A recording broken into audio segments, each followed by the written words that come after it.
ایک چھوٹے سے گاؤں میں ایک غریب نہایت نیک دل نوجوان رہتا تھا جس کا نام احمد تھا۔ احمد کے پاس دنیاوی دولت تو نہیں تھی، لیکن اس کا دل اللہ کی محبت سے بھرا ہوا تھا۔ وہ ہر وقت اللہ کا ذکر کرتا، نماز کا پابند تھا اور ہمیشہ سچ بولتا۔ احمد کی زندگی آسان نہیں تھی، وہ روزانہ محنت مزدوری کرتا، مگر اس کے باوجود اس کی کمائی بہت کم تھی۔ کئی بار ایسا ہوتا کہ اسے اور اس کی بوڑھی ماں کو بھوکا سونا پڑتا، لیکن احمد نے کبھی اللہ سے شکایت نہیں کی۔ وہ ہمیشہ کہتا، اللہ بہتر جانتا ہے، وہی میرا رب ہے اور وہی میرا مددگار ہے۔ ایک دن احمد جنگل سے لکڑیاں کاٹ کر واپس آ رہا تھا کہ اسے راستے میں ایک بھاری تھیلی ملی۔ اس نے تھیلی کھولی تو دیکھا کہ اس میں سونے کے سکے ہیں۔ اتنی دولت دیکھ کر اس کے دل میں ایک لمحے کے لیے خیال آیا کہ اگر وہ یہ پیسے رکھ لے تو اس کی ساری مشکلات ختم ہو جائیں گی۔ لیکن فوراً اس کے دل میں اللہ کا خوف جاگا۔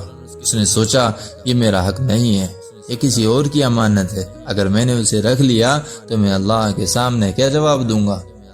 چنانچہ احمد نے فیصلہ کیا کہ وہ اس کی تھیلی کے اصل مالک کو تلاش کرے گا۔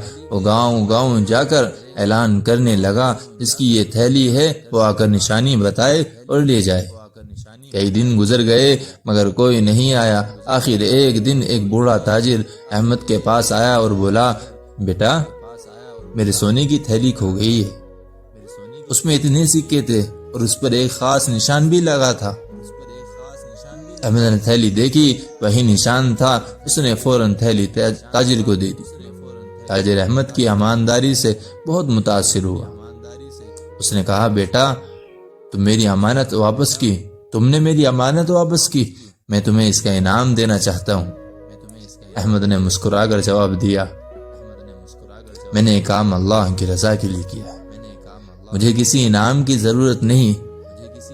تاجر احمد کی بات سن کر مزید متاثر ہوا۔ اس نے کہا، تم جیسے ایماندار انسان بہت کم ہوتے ہیں، میں چاہتا ہوں کہ تم میرے ساتھ کام کرو۔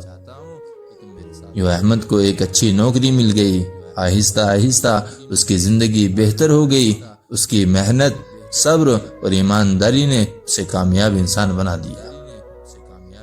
تو بچوں، اس کہانی سے یہ سبق ہے، یہ کہانی ہمیں یہ سبق سکھاتی ہے، ہمیشہ سچائی اور امانت داری کا راستہ اپنانا چاہیے، اللہ پر بھروسہ رکھنا چاہیے۔